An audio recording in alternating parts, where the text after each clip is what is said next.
কি বাজারে দর করবো বাবারে বাবা, বাজারের যে দাম, এত দামের মাছ কিনা সম্ভব? তারপরে পুকুরের মাছও পাত্র দিয়ে ওটা মাছ কিনা লাগলো আমার। সাথে হয়েছে আমাদের গরিবের তেলাপিয়া মাছ।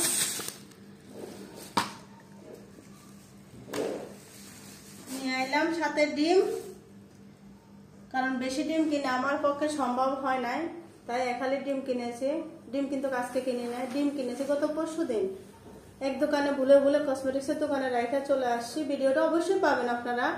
কসমেটিক্সের দোকানে গেছিলাম একটু ওই যে আটা ময়দা কিনতে, তাই ভুলে ভুলে আটা ময়দার ঠেলায় ডিম রেখা চলে আসছি।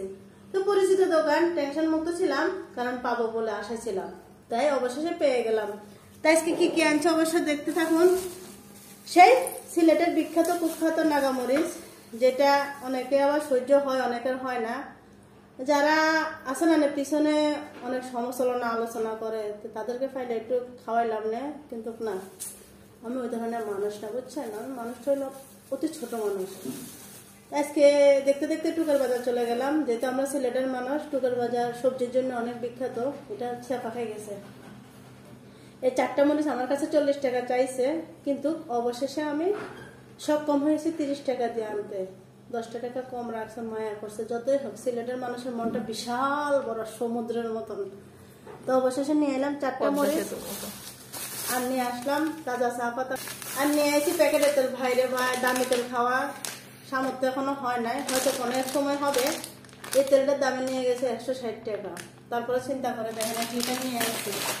যাই হোক, মাছ তো নিয়ে আসলাম, তবে আস্তে আস্তে কিছু মাছ নিয়ে আসছি, মাছগুলো ফ্রিজে রাখবো, কারণ প্রতিদিন তো আর মাছ কেনা সম্ভব না।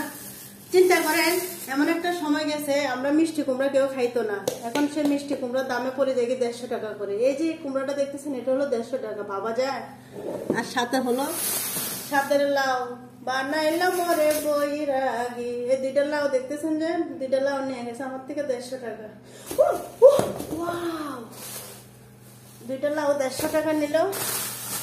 এখানে আবার কি আছে? ও, সবচেয়ে হয়েছে আমার একটা ফেভারিট জিনিস, যেটা না খেলে নাই, শশা। শশাগুলো একদম পিওর গাছের, মানে টাটকা শশা, তাই পাইলাম, নিয়ে আসলাম লেবু। লেবু অবশ্য কম দামে নিচে 10 টাকা করে হালে নিয়ে আসলাম কাঁচা লঙ্কা। কাঁচামরিচের দামটা একটু কমছে, আর কত পাওয়ার থাকবো বলেন? পাওয়ার এমন পাওয়ার হয়েছে, পাওয়ার বাড়তে বাড়তে দেয়ালে পিঠ ঠেকাই গেছে আমরা মতো বাঙালির। এই যে দেখতেছেন কাঁচামরিচ, এগুলো নিয়ে আসি 50 টাকা করে 250 গ্রাম। আর সাথে নিয়ে আসি বেগুন। বেগুন ছাড়া তো আমি অসম্পূর্ণ, কারণ বেগুন খেতে হবে। 2টা নিয়ে আসি ধনিয়া পাতা, এটা অনেকে খায় অনেকে খায় না, তবে আমার অনেক পছন্দ, তাই নিয়ে এলাম সাথে ধনিয়া পাতা। বাজারে যাবো আর শাক কিনবো না, তা তো হতে পারে না। অনেকে বলে ডাঁটার শাক, অনেকে বলে দুধের শাক। এই যে দেখতেছেন 2 শাক নিয়ে আসি 60 টাকা দিয়ে, কারণ এটা এমন একটা শাক, শাকও খাওয়া যায়, ডাঁটাও খাওয়া যায়। অনেকে খায় অনেকে খায় না, তবে আমি একটু বেশি খাই। তবে শীতের সবজি সবকিছু আনবো, লাল শাক আনবো না তা তো হতে পারে না। দেখছেন সাথে করে লাল শাক নিয়ে আসি। এই যে 1 আড়ি 2 আড়ি আনি না রে ভাই, 5টা আড়ি নিয়ে আসি, বুকের মাঝে পাত্তর দিয়ে 5টা আড়ি নিয়ে আসি। 2 আড়ি, এই যে দেখতেছেন 2 আড়ি, 5টা আড়ি নিয়ে আসি। যাই হোক, আমার বাজারটা কিরকম হয়েছে সবাই একটু বলবেন, কমেন্ট করবেন। ভাইরে, আমরা তো বড় লোক না যে এই রেস্টুরেন্টে বসে বসে খাবো, আমরা ফুটপাতে খাওয়ার মানুষ, ফুটপাতের জিনিস খাওয়ার মানুষ। কিছু মনে করেন না। একটা নিয়েছি ছোট্ট একটা বার্গার, এই বার্গারটার দাম হচ্ছে 30 টাকা। ভাবা যায় 30 টাকায়ও বার্গার পাওয়া যায়। এটা নেবেন আর এক কামড়ে খাবেন, মনের মাঝে একটা প্রশান্তি পাবেন, কারণ এটা মায়ের হাতে বানানো, বুঝতে হবে। ধন্যবাদ সবাইকে। সাথে নিয়ে এসে একটা নুডলস। ওকে, টাটা, বাই বাই। আমার ভিডিওটা ভালো লাগলে লাইক কমেন্ট শেয়ার করে দিবেন। আজকের মতো ভিডিওটা এই পর্যন্ত।